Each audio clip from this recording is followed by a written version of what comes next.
Matilde Llonart obtuvo su doctorado en la Universidad Autónoma de Madrid en 1998, trabajando posteriormente como investigadora postdoctoral.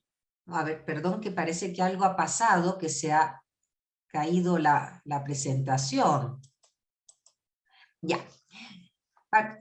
Trabajando posteriormente como investigadora postdoctoral en la Organización Mundial de la Salud, OMS, la Agencia Internacional para la Investigación del Cáncer en Lyon, Francia, y más tarde como investigadora Marie Curie en el Instituto de Investigación Biomédica de Londres, Reino Unido. En 2003 se incorporó al Instituto de Investigaciones Vall d'Hebron en Barcelona para convertirse posteriormente en jefe de grupo en el investigación biomédica en el cáncer de las células madre, centrando su investigación en determinar los mecanismos moleculares de los tumores de carácter más agresivo. Sus principales líneas de investigación se centran actualmente en la identificación y caracterización de proteínas cruciales en cáncer, así como de las células madre cancerosas, particularmente en la investigación de los mecanismos de resistencia de las células tumorales en aras de identificar nuevas dianas terapéuticas. Con ustedes tenemos entonces a la doctora Matilde Llonart. Por favor, puedes empezar a compartir tu pantalla. Muchas gracias por acompañarnos. Muchas gracias a vosotros, especialmente a ti, Paola, pues por esta invitación, y para mí pues es un placer, ¿no?, poder tener esta oportunidad y contaros lo que estamos haciendo en el laboratorio y nuestras investigaciones. Voy a compartir pantalla.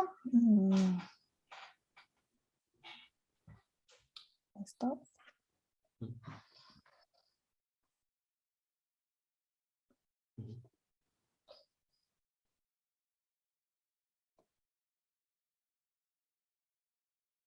El escritorio.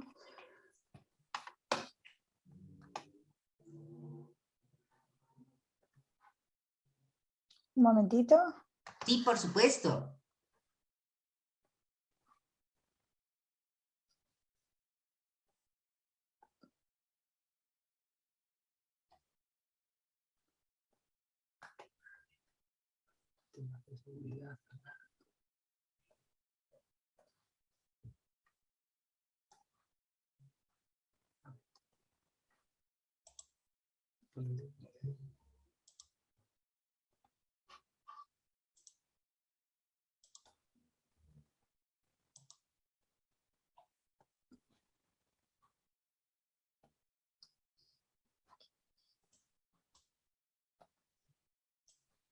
Y ahora pantalla completa aquí, ¿no? Vale, creo que ahora, ¿no? Perfecto. Sí. Vale, muy bien. Pues el título de la exposición es Nuevas aproximaciones terapéuticas contra el cáncer, ¿no? En mi charla voy a hablar en primer lugar de lo que es la autofagia como mecanismo homeostático que tienen las células cancerosas. Como sabéis, a ver, un momentito, para pasar a la siguiente. Vale, muy bien. Pues la autofagia fue el Premio Nobel de Medicina otorgado en el año 2016 a Yoshinori Oshuni con motivo del descubrimiento precisamente de lo que significaba lo que representaba la autofagia, ¿no? La autofagia, él fue capaz, a través de una investigación con levaduras, de descubrir que las células se morían, y se morían de una forma que ellas mismas como si se autosuicidasen, ¿no? Entonces, de esta manera, lo que promovían era que la población se mantuviera. Él descubrió unos genes claves que eran los responsables de este tipo de muerte celular. Después se comprobó que la autofagia ocurre en prácticamente la totalidad de las células eucariotas, Y por supuesto, pues que aparte de ocurrir como un mecanismo normal, pues también se empezó a asociar a ciertas patologías, especialmente al cáncer. Aquí vemos una serie de genes, no sé si se ve con el cursor cada vez que señalo. Sí se ve. Vale, pues por ejemplo el LC3 es una proteína clave, toda la familia de los ATG5 también juega un papel fundamental y en esto es lo que posteriormente vamos a centrarnos, ¿no? Sobre todo en el papel de este gen, del LC3.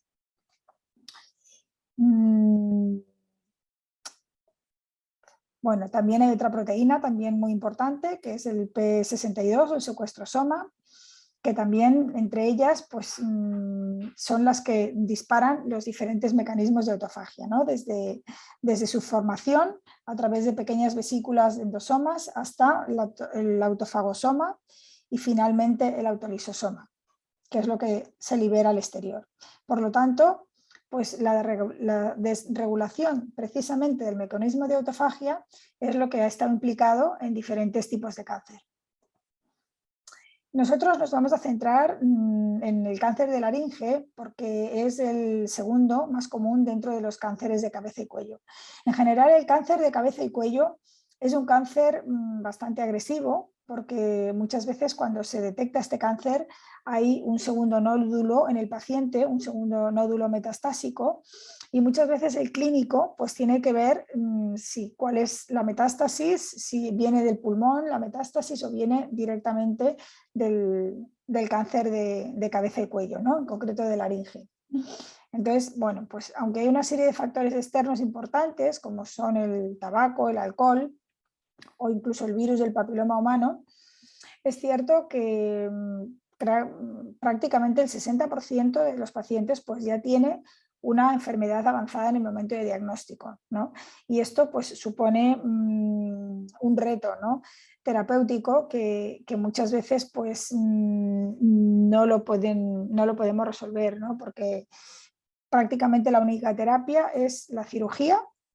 Como tratamiento quimioterápico el cisplatino, que no se puede aplicar en todos los casos, y la radioterapia. Entonces, bueno, pues desafortunadamente este tipo de cáncer, a diferencia de otros, como por ejemplo en mama, que hay una gran multitud de variantes quimioterapéuticas, pues en este tipo de cáncer, salvo en la inmunoterapia, que ha sido lo único que recientemente ha sido un hallazgo importante, pero que ocurre exitosamente en menos de un 5% de los pacientes. En el resto, pues las posibilidades pronósticas son bastante débiles, ¿no? Y entonces esto al final incide en resistencia. Las células tienen ya una resistencia intrínseca o la van desarrollando durante este tratamiento de cisplatino o radioterapia, de tal manera que es el mayor reto, ¿no? El descubrir por qué ocurren estos mecanismos de resistencia y si es posible de alguna forma revertirla y sensibilizar a las células para que sean susceptibles a los tratamientos convencionales. Por lo tanto, bueno, pues la hipótesis de trabajo era que alteraciones en la autofagia que podrían afectar al cáncer de laringe, ¿no? Nosotros demostramos que efectivamente que la autofagia tiene un papel fundamental. Entonces, para ello, lo primero que hicimos, lo primero de todo, pues fue a partir de muestras de pacientes, de biopsias, incluidas pues en pequeños bloques de parafina, de tal manera que utilizábamos muchas muestras a partir de una sola biopsia, cogíamos tres pequeños zonas representativas y en un mismo bloque de parafina podíamos analizar con tissue microarrays, que son los TMAs, pues una gran cantidad de pacientes, ¿no? Y entonces a partir de estos datos empezamos a estudiar proteínas importantes implicadas en autofagia y analizar el estatus, ¿no? Cómo se comportaban en estos TMAs. Y esta es la diapositiva que tenemos aquí. Analizamos ATG5, analizamos el EC3, analizamos la presencia de P62, que es otra proteína clave en autofagia, el secuestrosoma que hemos comentado, a nivel tanto citoplásmico como nuclear, Y también decidimos incluir otra proteína que se llama PETOF, que hasta ahora no estaba directamente implicada en autofagia, pero sí que habíamos visto en el laboratorio que podía tener un papel relevante en cáncer. Y entonces pues vimos que efectivamente que tenemos aquí unos porcentajes de expresión. Entonces en un número de pacientes bastante alto vimos pues, que en un 33% de los casos estaba sobreexpresado el ATG5, en un 27% el LC3, en una gran cantidad este gen, el PETOF, en un 50% la presencia de P62 nuclear y en un 42% la presencia de P62 citoplásmico. Cuando quisimos ver la correlación con la clínica, pues vimos que a nivel estadístico, pues vimos que había cierta relación, por ejemplo, entre estos dos genes implicados en autofagia, entre LC3 y P62. Había una relación lineal significativa. También entre ATG5 y PETOF, que era un gen que hasta ahora no estaba implicado directamente en autofagia, pero sí en ciertos tipos de tumores. Además observamos que, por ejemplo, en cuanto a la expresión de PETOF y de P62, pues sí que había un aumento en relación al estadio tumoral. Entonces, por ejemplo, aquí tenemos tumores incipientes con poca agresividad y a medida que aumenta grado 2, grado 3 y grado 4, a medida que aumenta esta agresividad tumoral, pues por ejemplo, PETOF claramente aumenta su expresión. Y lo mismo ocurría con la presencia de P62 a nivel citoplásmico. En cuanto aumentaba en estadios ya tercero o cuarto la agresividad tumoral, pues la expresión de esta proteína era bastante prominente. Entonces sí que había una correlación, ¿no?, con las características patológicas de los tumores, y además observamos que en un tipo de tumores de laringe, que eran los supraglóticos, los que se detectaban anatómicamente por encima de la glotis, pues sí que la expresión de LC3 pues se correlacionaba, como podemos ver, con peor supervivencia. La expresión es el color verde respecto a los pacientes que no expresaban LC3, que sería el color azul. Entonces sí que encontramos que ciertamente la autofagia estaba implicada, ¿no?, sobre todo pues, en estos tumores supraglóticos, directamente asociada a peor supervivencia de los pacientes. A continuación, lo que hicimos fue pues, el establecimiento de células primarias de cáncer de laringe a partir de pacientes. Cuando empezamos este proyecto, pues quisimos comprar líneas, digamos, de cáncer de laringe directamente a la TCC y concretamente pues no había ninguna. Y entonces empezamos nosotros a hacer el propio cultivo de las biopsias que se operaban en el Hospital Valdebrón en el laboratorio.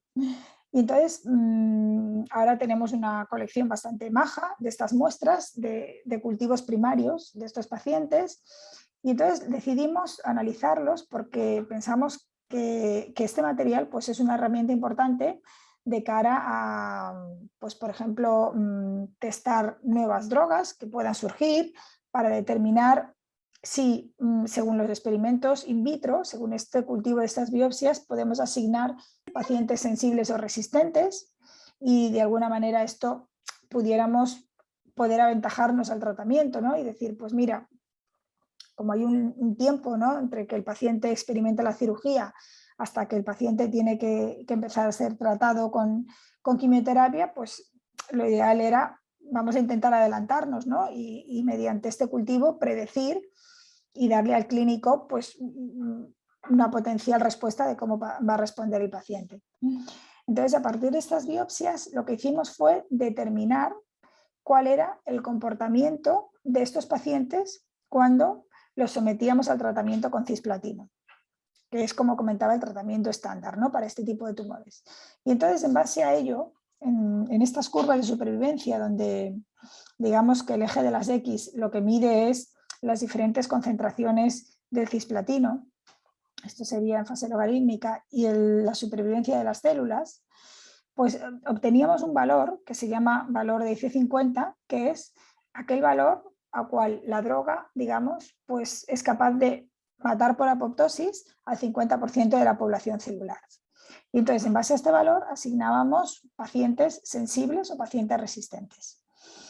Entonces, por ejemplo, en esta diapositiva, el del paciente P7 al P17, tenemos estos valores aquí arriba, que son los valores de IC50 en respuesta al cisplatino, que van desde 6,9 hasta 14, y del paciente número 53 al paciente número 23, pues estos otros eran las respuestas, ¿no?, al cisplatino. Entonces vemos, por ejemplo, que el paciente 23 pues es el que tiene valores del orden de 70, de IC50, ¿no? Entonces hay una gran diferencia en estos valores respecto a los pacientes que son los más sensibles, ¿no?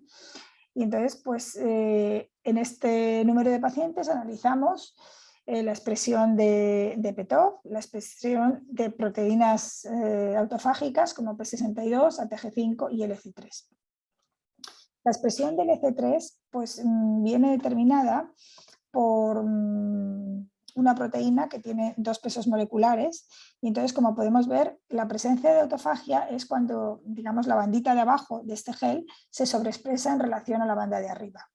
Entonces hay pacientes, por ejemplo, pues el 46, pues que es muy autofágico porque tiene esta banda de abajo muy sobreexpresada y es en relación a la de arriba, es decir, esto es lo que demuestra la autofagia, ¿no? Y aquí hay también otros 2 que tienen bastantes niveles de autofagia.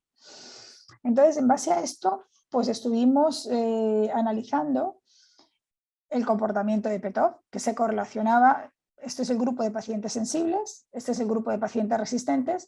La proteína PTOF realmente estaba implicada en resistencia y lo mismo ocurría con la expresión de ATG5, ¿no? Vemos que realmente hay una diferencia significativa entre los pacientes sensibles y los pacientes resistentes. Sí que parecía pues, que había más autofagia en los pacientes resistentes, entonces cogimos pues, como el 46 y el 47 para analizar en base a otro método, que es determinar la presencia de vesículas autofágicas en las células mediante microscopía electrónica. Y entonces, bueno, pues vemos aquí que hay una gran cantidad de vacuolas en este paciente, en el paciente 46, una gran cantidad de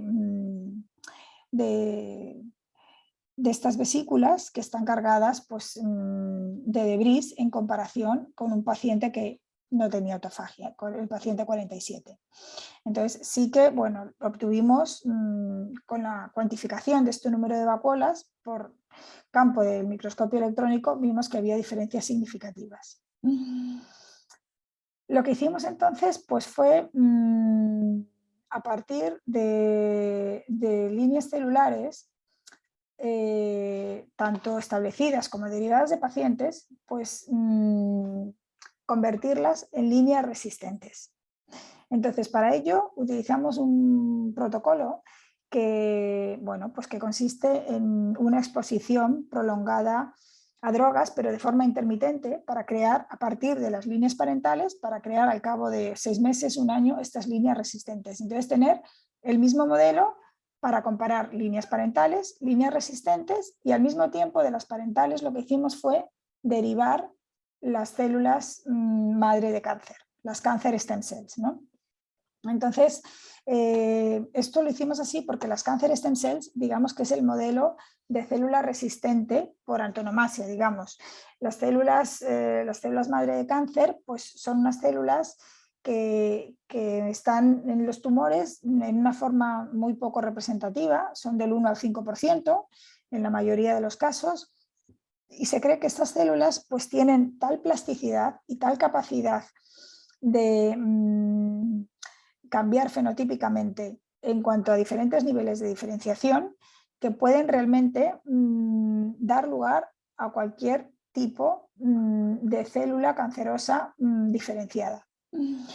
Dada su gran plasticidad, pues digamos que están como protegidas con unos mecanismos de reparación súper finamente regulados para que estas células están como blindadas. Entonces no les afecta, por ejemplo, pues ni la radioterapia ni la quimioterapia. Entonces es como el modelo de resistencia top, ¿no? El máximo que existe.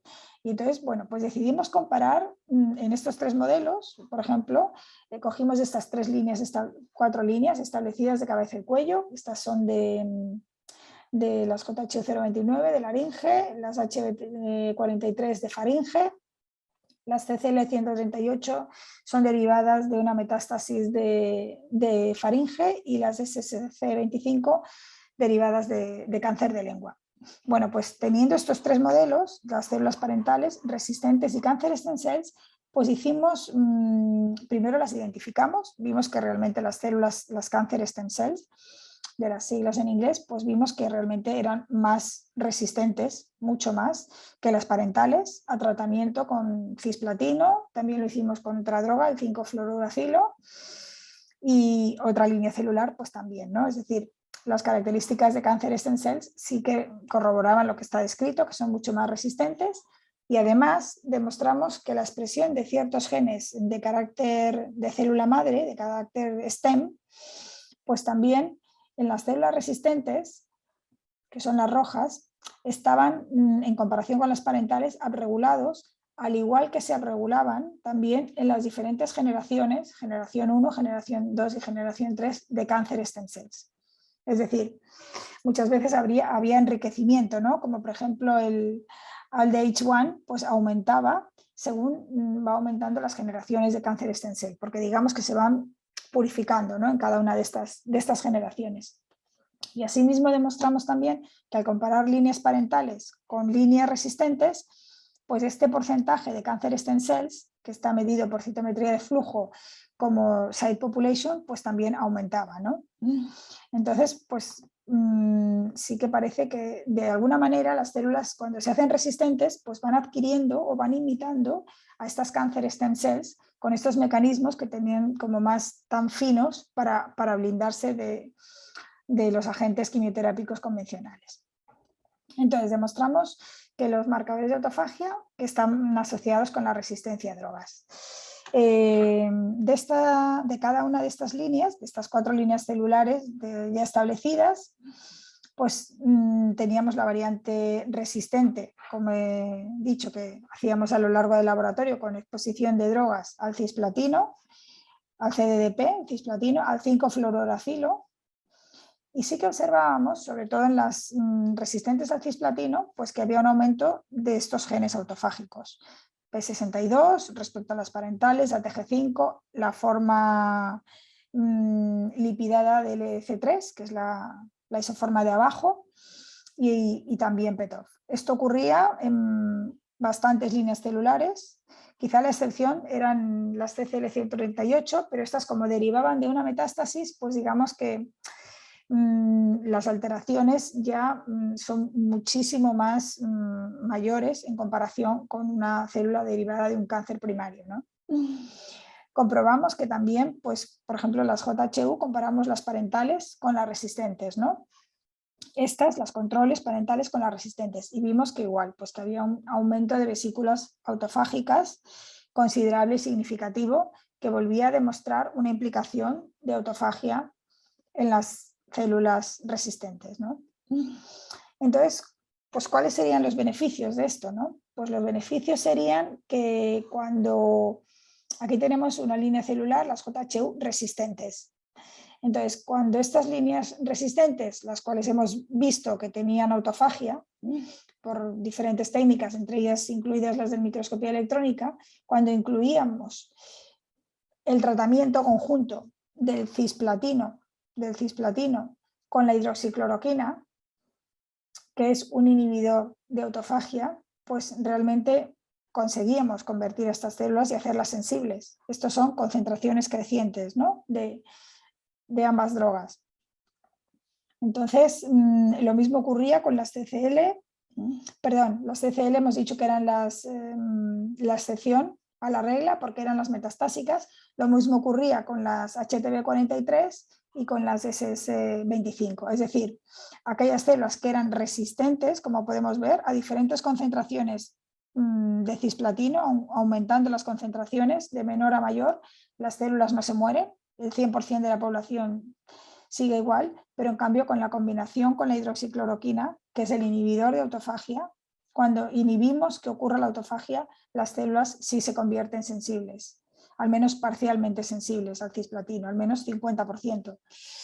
también ocurría de forma muy llamativa con las células de cáncer de lengua, ¿no? Aquellas que eran resistentes, que, bueno, aquí son un poco más sensibles que las HTV43, pero en ningún caso bajamos el 80%. Con el tratamiento de cisplatino, con el tratamiento concomitante de cisplatino e hidroxicloroquina, un inhibidor de autofagia, conseguíamos sensibilizar estas células. También en muchos casos nos ocurría con el 5-fluorouracilo, ¿no? Eran también bastante resistentes, pero se tornaban insensibles con el tratamiento del inhibidor de autofagia. Pues, ¿cómo trasladamos esto a la clínica? Bueno, pues cuando analizamos el estatus de nuestros pacientes sensibles versus nuestros pacientes resistentes, pues veíamos que el 33% habían fallecido por el cáncer, mientras los pacientes resistentes, pues casi el 60% es el porcentaje, ¿no?, de fallecimiento por cáncer, por enfermedad cancerosa. Entonces, bueno, aunque nuestra serie pues,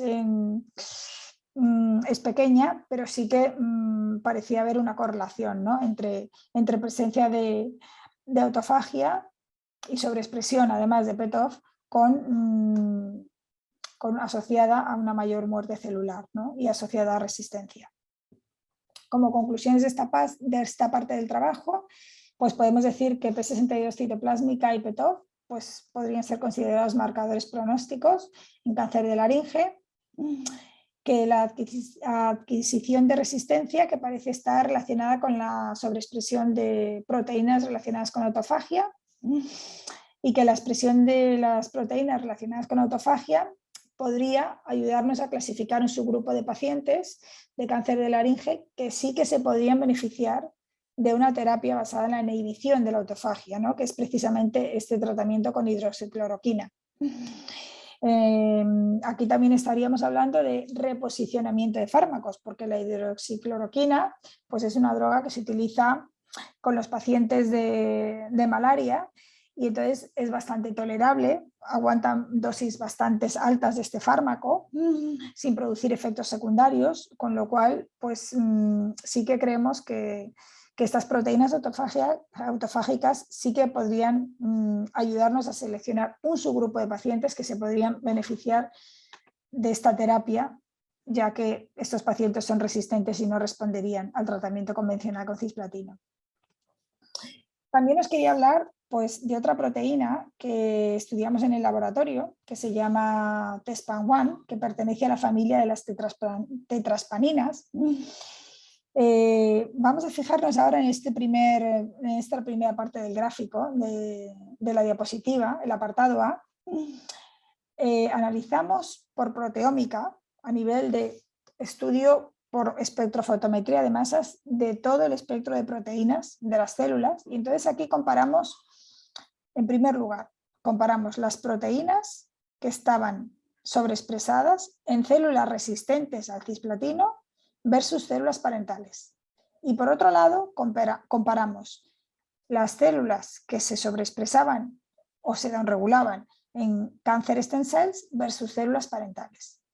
Y entonces hicimos, digamos, el merge, ¿no?, la intersección de estas dos comparaciones, y resultaron en 36 proteínas, de las cuales 12 estaban upreguladas, sobreexpresadas, y 24 downreguladas, inhibidas. Entre estas proteínas, pues decidimos centrarnos en una que se llama TESPAN1, que pertenece, como digo, a la familia de las tetraspaninas. Esta familia es un tipo de receptores de membrana, y la verdad que está bastante poco estudiado en general, y entonces decidimos profundizar en el estudio de esta proteína. En primer lugar, quisimos demostrar que realmente se sobreexpresaba en esta línea celular, en las 138, que es de donde habíamos hecho la proteómica, y lo comparamos con otras líneas celulares. Decidimos al mismo tiempo, como podemos ver aquí en el apartado C, demostrar que si nosotros lo habíamos detectado que se sobreexpresaba en células resistentes y también en cáncer stem cells respecto a células parentales, pues verificarlo con otra técnica independientemente de la proteómica, como podemos ver aquí por Western blot, ¿no? había sobreexpresión respecto a parentales y empezaba a aparecer en ciertas poblaciones de cáncer stem cells. También las JHU, estas células de cáncer de laringe, pues también estaba sobreexpresada además en células resistentes, y al mismo tiempo también había cierta sobreexpresión en resistentes de las HTV43 respecto a células parentales y también sobreexpresión en cáncer stem cells. Decidimos, en primer lugar, hacer experimentos de inhibición. Bueno, pues si esta proteína está implicada en resistencia, puede que también esté implicada en proliferación celular, ¿no? Entonces vamos a hacer experimentos de interferencia, de small interference RNA, para, mediante pequeños oligonucleótidos que se unen al gen y lo bloquean, bloqueando la expresión a nivel de RNA de proteína, pues vamos a ver cómo es la proliferación celular. Y entonces, bueno, pues esto es lo que representan estas gráficas, ¿no? El non-target control, que sería este, y la inhibición con el TESPAN1, que sería la gráfica de abajo. Entonces vemos que realmente el número de células pues disminuye considerablemente, sobre todo en las CCL 138, estas serían las parentales, estas las resistentes. Las JHU 029, aquí se ve el efecto claro en resistencia, y respecto a las 43 pues se ve igualmente el efecto claro también en resistencia. Aquí estamos demostrando que realmente esta es la expresión del TESPAN. Con el tratamiento con estos SIRNAs inhibe la expresión, ¿no? Y en cáncer stem cells vemos que sí que realmente se sobreexpresan. Cuando comparamos las diferentes líneas celulares, tanto parentales como resistentes, en todos los casos la inhibición es muy considerable, ¿no? Es decir, sí que estamos inhibiendo realmente el gen. Cuando comparamos también, bueno, esto es otra forma indirecta de comprobar proliferación celular, que es analizar el número de colonias, pues con este sRNA interferencia, con este SIRNA, pues sí que realmente estamos inhibiendo la expresión de nuestra proteína y las células crecen menos. Este número de colonias, como consecuencia, pues hay menos colonias en las células cuando se siembran a baja densidad y se dejan crecer durante 15 días o más. La pregunta era, ¿está implicado TESPAN en resistencia? Bueno, pues TESPAN hasta entonces estaba descrito pues, que podía estar implicado en proliferación o migración, en ciclo celular, en diferentes orgánulos celulares y en señales de señalización asociadas a ellos, como el retículo endoplásmico, el aparato de Golgi, en lisosomas, de ahí su papel en autofagia, y también en vesículas, ¿no? En exosomas. Estos son ejemplos de cómo la inhibición del TESPAN se manifiesta a nivel fenotípico. Esto pues corrobora, ¿no?, lo que acabamos de decir cuando analizábamos proliferación celular. El tratamiento con el SIRNA respecto al control, el SIRNA, pues hay mucha menos población celular que las controles, ¿no? Y también lo mismo ocurría con las JHU, también a nivel de células parentales y a nivel de células resistentes. Cuando analizamos respuesta a cisplatino, aquí estamos analizando pues, cuáles diferentes concentraciones crecientes al cisplatino en relación a supervivencia. Y bueno, el resumen de todas estas gráficas lo tenemos aquí, en esta tabla de abajo. Estos son los valores de C50. Pues mientras las parentales con el non-target control es 10, con el SIRNA baja a 8. Cuando tenemos las JHU, las parentales tienen este nivel de IC50, de 4 bajamos a 3,6, pero en resistentes también baja, de 11 a 9, de 14 con el SIRNA a 12 y de 28 a 16 en las células resistentes. Lo más llamativo fue que cuando analizamos esto en las líneas celulares primarias derivadas de los pacientes, pues sí que los números eran bastante más significativos. De 39 bajábamos a 19, de 37 otro paciente a 28, de 51 a 24, etcétera. Con lo cual sí que estábamos sensibilizando con mucha más fuerza a las líneas celulares derivadas de los pacientes que incluso las líneas celulares establecidas. esta diapositiva es que con diferentes sirnas de diferentes casas comerciales conseguíamos los mismos efectos, es decir, sí que se verificaba como un efecto real. Y entonces, además, la inhibición de TESPAN no solo es al cisplatino, sino que también es a otro agente quimioterapéutico, como es el dasatinib, ¿no? Pues esto es lo mismo, estamos consiguiendo sensibilizar a las células, inhibiendo TESPAN no solo a un agente quimioterápico, sino que a más de uno, ¿no? Somos capaces de sensibilizar estas células.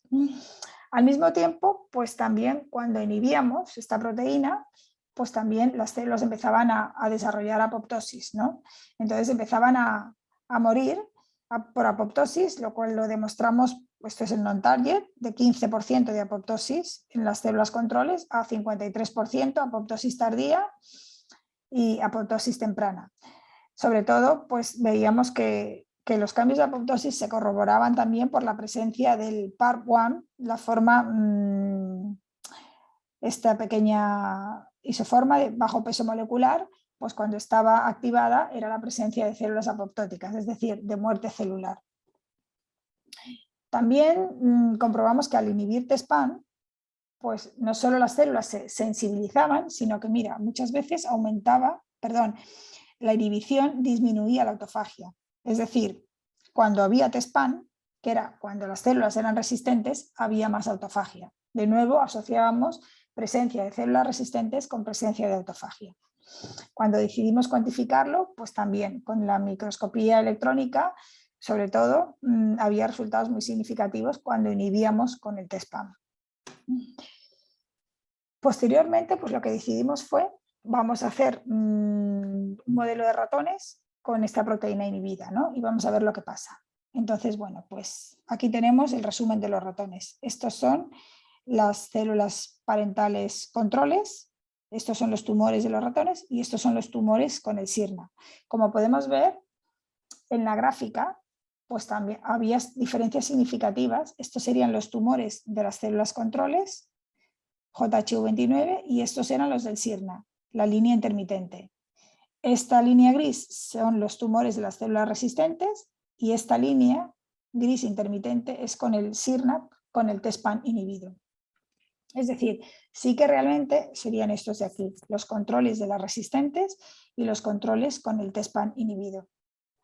Las diferencias fueron significativas y al mismo tiempo pues vimos que en cuanto a la valoración de metástasis, que es lo que estamos viendo aquí porque las células eran GFP positivas, entonces podíamos monitorizar a los ratones con un aparato que se llama IBIS, capaz de medir, ¿no?, en gradación, dependiendo del número de células tumorales. Cuanto más roja es la señal es que hay más concentración de células y cuanto más azul pues es cuando hay menos. Sí que podíamos cuantificar este tamaño de los ratones y también la presencia de metástasis. Y entonces sí que observábamos pues, que había, por ejemplo, en hueso, ¿no?, como podemos ver aquí, y en hígado, que había resultados significativos. La ausencia del TESPAN daba lugar a menos metástasis. Estos son fotografías de los órganos también sometidos al aparato al IBIS con la inhibición del TESPAN.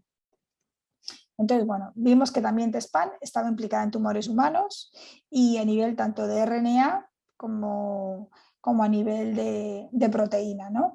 Aquí, por ejemplo, pues tenemos cuáles los porcentajes de expresión de TESPAN a nivel citoplásmico en biopsias humanas, el porcentaje de citoplásmico nuclear, y además observamos que, bueno, en la mayoría de los pacientes vemos que en tumor se sobreexpresa el TESPAN respecto a tejido normal, excepto en un caso aquí aislado, P60, en el resto de los casos había aumento significativo y vimos que también había una correlación de TESPAN con la proteína con ECADERIN, ¿no?, que está implicada en el proceso conocido como EMT, ¿no?, que es la transición epitelio-mesénquima. Esta correlación apuntaba a que realmente hay una correlación entre, estamos midiendo la expresión baja, moderada y alta de SARC y presencia de positividad de TESPAN. Sí que habíamos visto una relación a nivel de proteína Voy a ir unas cuantas diapositivas porque creo que no me he parado lo suficiente en ello. Vale, aquí tenemos el fosfosar. Vemos que cuando inhibimos TESPAN, se inhibe fosfosar. Fosfosar en relación a SARC total. Es una proteína oncogénica que está implicada en una señalización celular que implica varias rutas metabólicas, entre ellas el pathway de AKT o la ruta de la quinasa ERK. Entonces, esto era muy importante porque hasta al estar inhibiendo esta proteína potencialmente oncogénica, pues sí que se inhibía SARC, ¿no? Era como su principal diana terapéutica. Y esta correlación de SARC, pues sí que la validamos también en las biopsias humanas, en los tumores. Entonces, como conclusión de esta parte, podemos decir que TESPAN, que es una nueva proteína oncogénica asociada a la quimioresistencia en cáncer de cabeza y cuello, que el efecto biológico de TESPAN es a través de la quinasa SARC, que es como el eje central, ¿no? A través del cual TESPAN ejerce su papel. Luego los tumores formados por células resistentes pues muestran un patrón fusocelular comparado con los parentales. La inhibición de TESPAN es capaz de revertir este patrón a un patrón más epitelial y reducir la metástasis. Y por último, la expresión de TESPAN en estas biopsias pues, se correlacionaba con características de transición epitelio-mesénquima y la activación de SARC. Con lo cual, sí que podemos decir que TESPAN puede ser una nueva diana terapéutica en cáncer, ¿no? Lo importante es que, bueno, esto es lo que demostramos como resumen, digamos, esta diapositiva es el resumen de nuestro trabajo, ¿no? La inhibición de TESPAN pues provoca apoptosis, aumenta el PARP, provoca la disminución de autofagia, disminución de la proliferación celular, baja el fosfosar, baja el AKT y baja el ERK. Y al mismo tiempo en ratones pues lo que hace es disminuye la vimentina y aumenta la caderina. Es decir, al ser tumores más epiteliales, pues el pronóstico es mejor cuando se inhibe TESPAN, ¿no? Y al mismo tiempo, pues todo esto lo que provoca es sensibilidad al cisplatino, ¿no? Que somos capaces de sensibilizar a las células. Como decía anteriormente, pues la familia de las tetraspaninas es una gran familia donde algunas de ellas estaban implicadas en resistencia y nosotros pues añadimos esto, ¿no? que la 1, que hasta ahora no estaba descrita en resistencia, pues que sí que estaba implicada en la quimioresistencia al cáncer. Como decía, esta proteína TESPAN pues sí que es un receptor de membrana. En principio, si tiene detrás de ella una señalización que implica fosfosar, pues si la inhibimos, pues puede que estemos inhibiendo toda una ruta de señalización proliferativa en cáncer, ¿no? Entonces nos planteamos hacer, por medio de un estudio con unos bioinformáticos y por medio de técnicas que, bueno, pues podríamos hablar de machine learning, ¿no? O de inteligencia artificial, hacer como modulaciones, hacer modelos de lo que sería la estructura de esta proteína para, a partir de una biblioteca de 20.000 pequeñas moléculas con un peso molecular entre 175 y 500 Daltons, someterlas virtualmente con esta potencial interacción de TESPAN para estimular como una especie de interacción proteína-ligando. Porque evidentemente si es una proteína de membrana tiene que tener algo que se una a ella y ejercer a través de ahí la señalización, ¿no? Entonces, bueno, pues hacíamos como la simulación virtual de potenciales compuestos que podían interaccionar y bloquear esta señalización. Y entonces comprobamos 3 programas informáticos diferentes que simulaban, ¿no? este docking, ¿no? Esta unión. Y con esto pues, se identificaron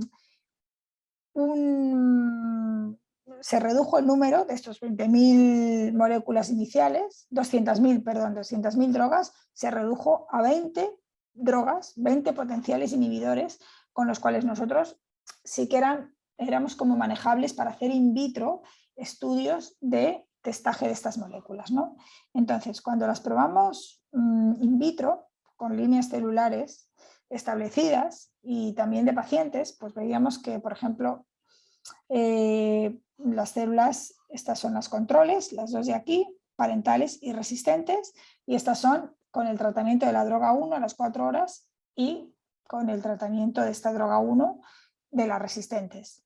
Lo mismo, por ejemplo, con otra droga, la 20, estas son las controles, las tratadas con la droga 20, las controles resistentes y las tratadas resistentes con la droga 20. En estos casos pues, se detectaba bastante apoptosis, ¿no? Entonces, bueno, de aquí solo nos vamos a fijar de estos Western blot en las zonas señaladas. Veíamos esta primera membrana representa TESPAN. Vemos que, por ejemplo, las 138, pues cuando la tratamos con esta droga 1 durante 4 horas disminuye la expresión, también disminuye el fosfosar, que es su principal diana. A las 8 horas baja también un poquito la expresión. En las resistentes baja la expresión, baja el fosfosar. Aquí también bajaba un poquito la expresión, aquí bajaba el fosfosar. Entonces, bueno, pues de estos 20 compuestos al final nos quedamos con 4, la droga 1, la 13, la 14 y la 20, con los cuales nos podíamos plantear pues un modelo in vivo, ¿no? Y ver si estas drogas a nivel de in vivo tenían alguna función, algún papel. Entonces, lo que hicimos fue, en primer lugar, claro, porque son drogas que nunca habían sido descritas, ¿no? O sea, esto viene de una librería de compuestos virtuales, pero que no había nada descrito en PubMed prácticamente de ninguna de ellas. Entonces, lo primero es, bueno, pues vamos a hacer un experimento de toxicidad, ¿no? Para ver cómo de tóxicas son a los animales, ¿no? Porque igual una cosa es in vitro y otra cosa es en in vivo, ¿no? Y cómo eso puede afectar a múltiples órganos, desde hígado hasta cerebro. Entonces, bueno, pues tratamos a los animales con varias dosis, analizamos, realmente al final tuvimos que parar el experimento porque los animales pues no se morían. Entonces, no sabíamos si estábamos en un rango adecuado de toxicidad porque no llegábamos o porque realmente eran drogas que sí que podían utilizarse en concentraciones altas, ¿no? Entonces, bueno, salvo en algún caso que en concentraciones altas sí que observábamos como alguna especie de cristalización a nivel de hígado, en el resto de los casos no se observó letalidad y parecía que los órganos estaban bien, ¿no? Entonces decidimos, pues por lo menos con 2 de ellas, o con 3, mejor dicho, con 3 de ellas hacer el experimento real, ¿no? Es decir, primero inyectar células tumorales para que les creciera el tumor en el ratón, como vemos aquí, y una vez el tumor crecido y de un tamaño como de 1 centímetro, de 1 centímetro cúbico, pues empezar a hacer el tratamiento para finalmente hacer las necropsias. Como veis, este experimento está ahora mismo en marcha en el laboratorio y están planeadas las necropsias y hacer el IBIS el 6 de marzo. Pero bueno, hay por un lado experimentos con la droga 1 y la 20 que son prometedores porque mientras este es el placebo, los animales controles parece que los tumores son más pequeños con droga 1 y con 20, ¿no? Y que también pues, hay diferencias significativas, por ejemplo, en cuanto a metástasis, concretamente con la droga 1 respecto al control en las células resistentes. Este experimento, pues quizá queremos repetirlo con mayor número de ratones para verificar que esto es cierto, ¿no? Y entonces, con otra droga, por ejemplo la 13, pues sí que estamos viendo que este experimento que tenemos que está ahora corriendo en el laboratorio, pues esta sería los animales controles, el tumor de los animales controles, y esto es el tumor de los animales tratados con la droga, ¿no? Entonces sí que realmente vemos que disminuye, ¿no? Y las diferencias son significativas. Y lo importante, además, es que en estos animales el peso no lo están perdiendo, es decir, tanto los controles como los tratados con la droga 13 siguen aumentando de peso, es decir, no podemos decir que haya efectos importantes secundarios que estén afectando realmente y comprometiendo la vida del animal, ¿no? Porque el peso pues sigue ahí.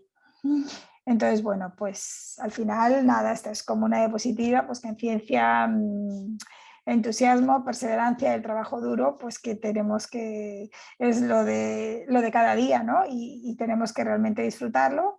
Y bueno, pues agradecer también a todo el laboratorio de investigación,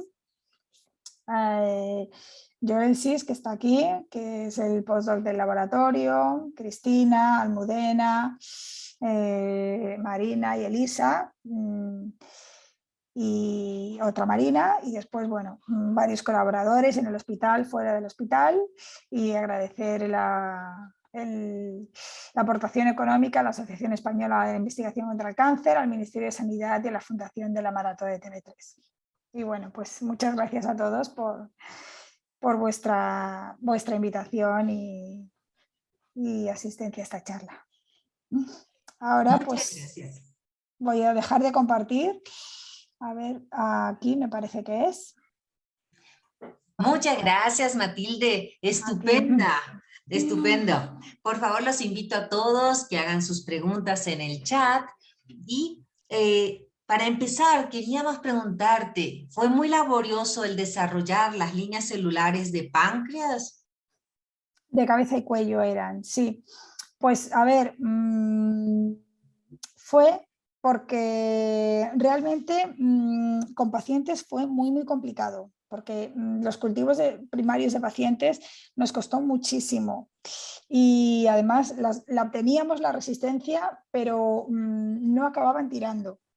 No podíamos ir adelante con ellas. Entonces, al final, por eso utilizamos los modelos de resistencia de las líneas celulares establecidas de la TCC, ¿no? Porque estas sí que nos aguantaron. Y bueno, pues lógicamente no es un cultivo primario, que es como más delicado y estas ya llevan años corriendo por los laboratorios y estas sí que, pero bueno, realmente nos costó sobre todo tiempo, ¿no? A veces de 6 meses a un año, porque claro, cuando tú tratas a las células con cisplatino, el 90% de la población se muere o más, ¿no? Y entonces se tienen que recuperar esos clones pequeñitos para que puedan tirar adelante. Oh, ya. Veo otra pregunta. Caterine Carrera.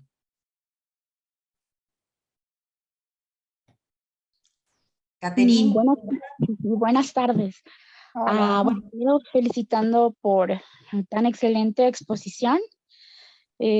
Son dos exposiciones, bueno, dos experimentos fantásticos. Yo solamente, tal vez un poco, no lo entiendo del todo, pero en el caso de PETOP, ¿está supeditado a a la presencia de alguna otra molécula? ¿Qué más se sabe de PETOP? Porque al ser tan importante regulador de la autofagia, debe estar supeditado a algo más. Pues mira, de PETOF lo que se sabe es que, bueno, PETOF es un factor de transcripción y cuando se descubrió, pues se descubrió en el modelo de próstata y realmente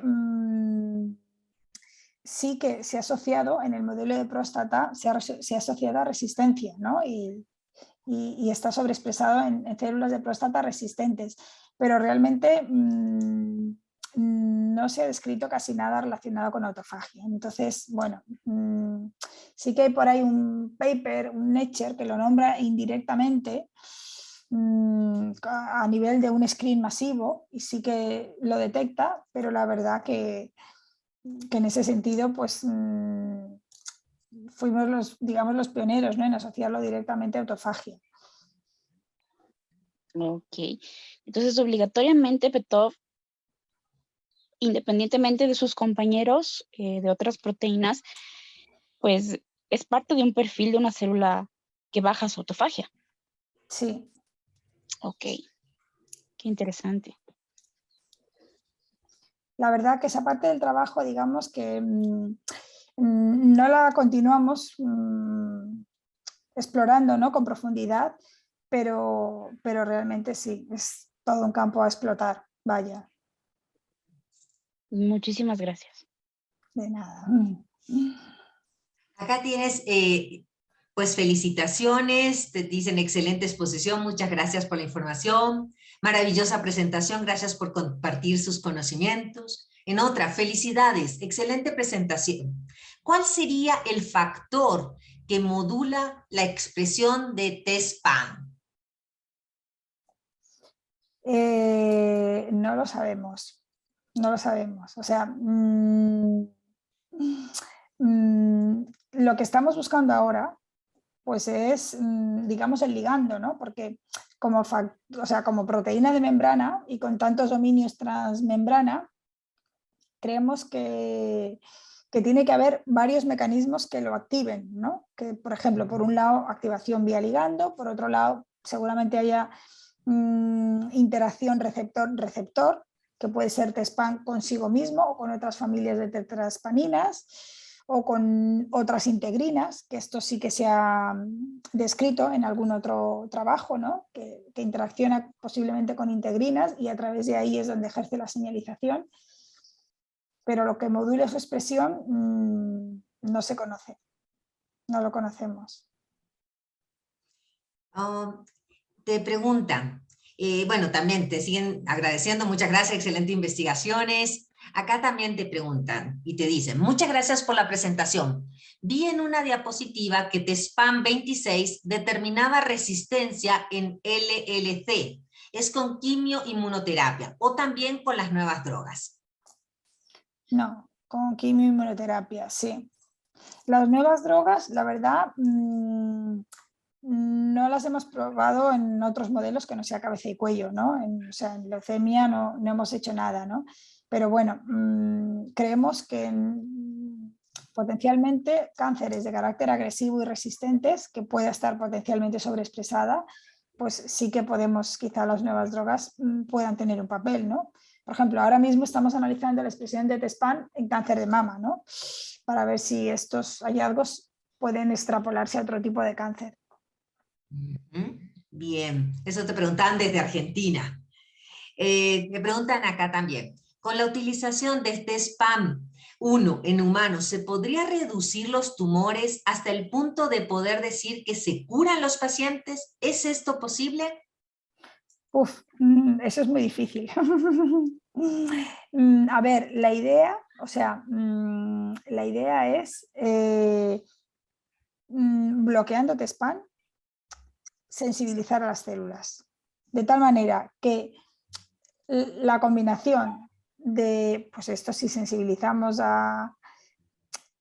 inhibimos a TESPAN y sensibilizamos las células, pues seguramente un tratamiento conjunto de cisplatino con esta droga que inhibe el TESPAN y a lo mejor algún otro agente fármaco, también alguna otra terapia adicional, pues sí que podamos conseguir la cura, ¿no? Realmente, a ver, el tratamiento de cáncer no es monoterapia en ningún caso, porque ya se ha demostrado que el cáncer, llamamos cáncer, pero son muchas enfermedades y dentro de un mismo tipo de cáncer no todas las poblaciones celulares son homogéneas y son una sola población, ni mucho menos, son muchas poblaciones celulares, ¿no?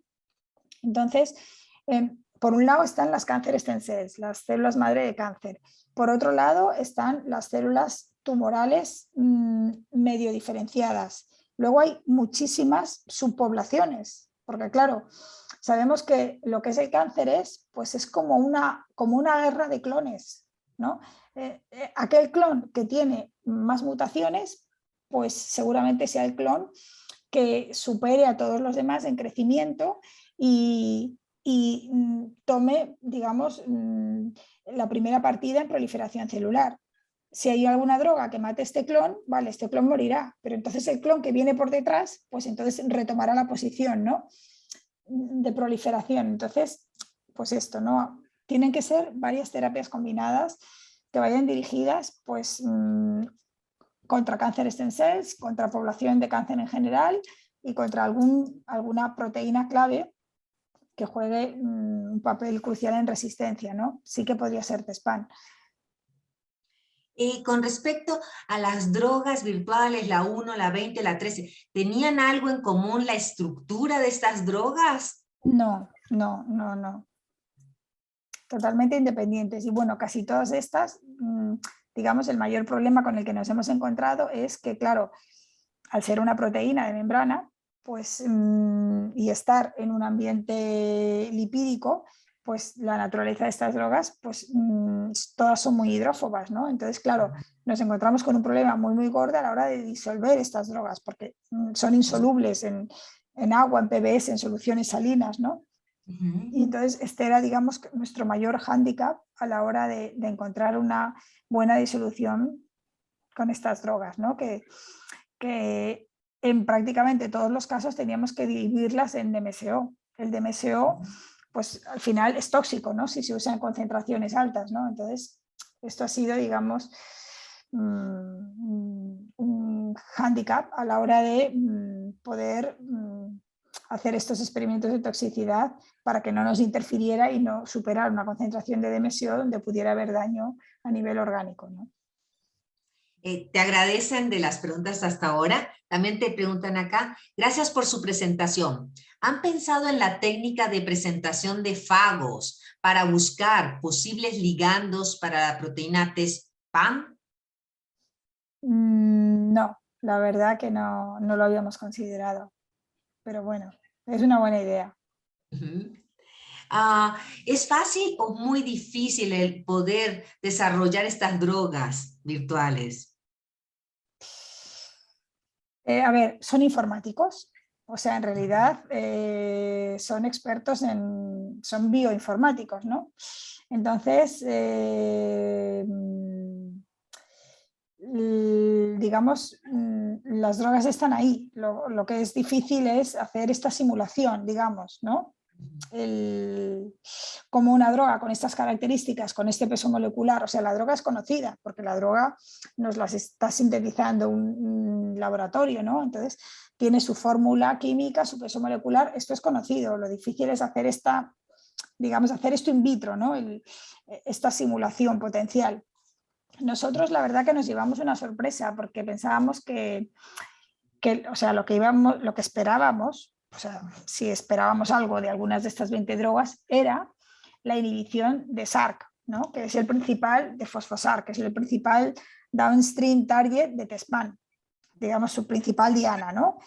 Pero no pensábamos ver que TESPAN se inhibía, porque realmente, o sea, el programa lo que hacía era el docking, ¿no? Esta unión fármaco-TESPAN, bloqueo de esta unión, pero este bloqueo de la unión no tenía por qué disminuir TESPAN. Entonces, bueno, nos llevamos una sorpresa bastante curiosa cuando vimos que sí, que la proteína TESPAN también disminuía.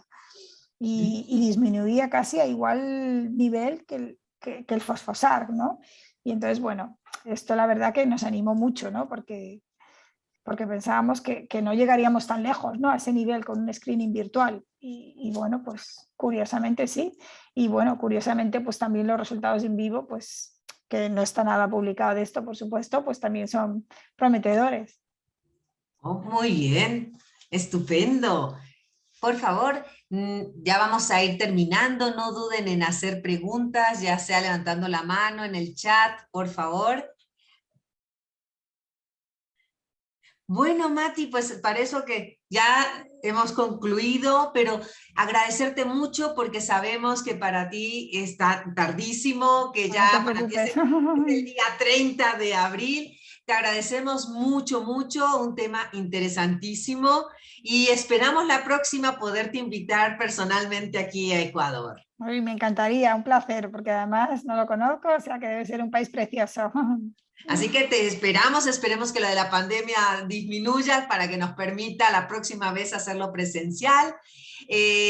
Agradecerte, hemos tenido, aquí justo tenemos personas de distintos países de Latinoamérica, la vemos acá la doctora Emma Slaguzzi que también te hizo una pregunta, y bueno, agradecerte a todos y esperamos vernos pronto, ¿eh? Muchas gracias a vosotros por estar ahí y bueno, pues especialmente a ti, a Paula, por esta iniciativa que creo que pues también es muy importante, ¿no? Y establecer vínculos de potenciales futuras colaboraciones. Sí, así es, esperemos que se puedan dar. Bueno, pues a todos una muy buena tarde, desearles que hemos concluido nuestro mes de abril, nuestro mes de la genética. Estamos encantados de todos, de nuestros asistentes, de nuestros conferencistas, agradecerles a todos, que sea el momento de agradecerles a todos. Y bueno, dentro de poco todos, conferencistas, asistentes, recibirán también sus certificados y nuestros agradecimientos, esperando que el próximo año a ver si ya pudiera ser presencial. Así que muchas gracias y bueno, finalicen bien el mes de abril. Hasta la próxima. Adiós, Paula. Adiós. Adiós.